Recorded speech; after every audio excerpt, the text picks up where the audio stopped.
The world wasn't always so quiet. Imagine a time filled with the joyful barks of dogs, the sweet songs of birds, and the bright laughter of children. Trees reached for the sky, rivers ran clear, and animals roamed free. But slowly, things changed. Humanity grew careless. Factories clouded the air.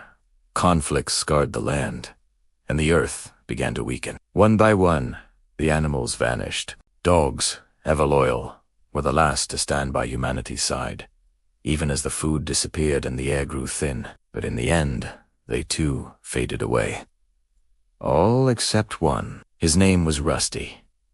He was an old, tired brown dog living with Dr. Ramir, a retired scientist, in the ruins of a research center. Dr. Ramir had once dreamed of saving the animals, building shelters and creating food, but his efforts were too late. Now, he spent his days lost in old books and broken machines, searching for a spark of hope. Rusty, meanwhile, would patrol the silent, empty streets, his nose twitching for anything, any scrap to survive on. One cold evening, as Rusty dug into the lab's floor to make a warm bed, his paw struck something hard. He dug with a sudden urgency, dirt flying, until he unearthed a bone. It was clean, white, and real.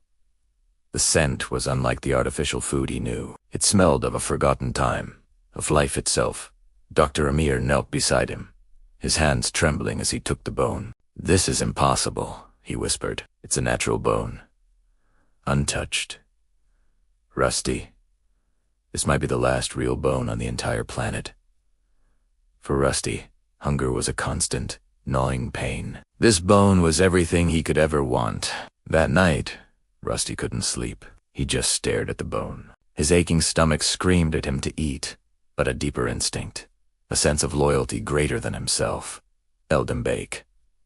Just before the sun rose, he made his choice. Picking up the bone with gentle care, he walked out of the city's skeleton. He traveled until he found a small patch of earth that still held a memory of life. There, in the soft morning light, Rusty dug a hole and buried his treasure. Days turned into weeks, and then a miracle. The soil around the buried bone turned dark and moist. Tiny green shoots pushed through the dirt. Soon, a carpet of grass spread across the land. A small tree grew, then another, and then a sound not heard in a generation. The chirping of birds. The air itself felt lighter, cleaner. When Dr. Amir saw it, he wept with joy. News traveled. Scientists and people from all over came to witness the rebirth. They discovered the bone carried the last of Earth's natural life-giving microbes, the very seed of a new beginning.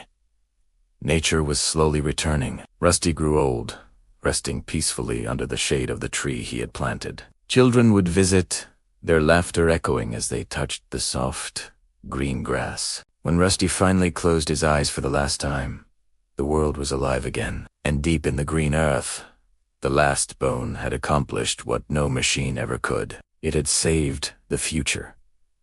Sometimes, the greatest miracles are born from the smallest sacrifices. Thanks for watching. If this story touched you, please like and subscribe for more.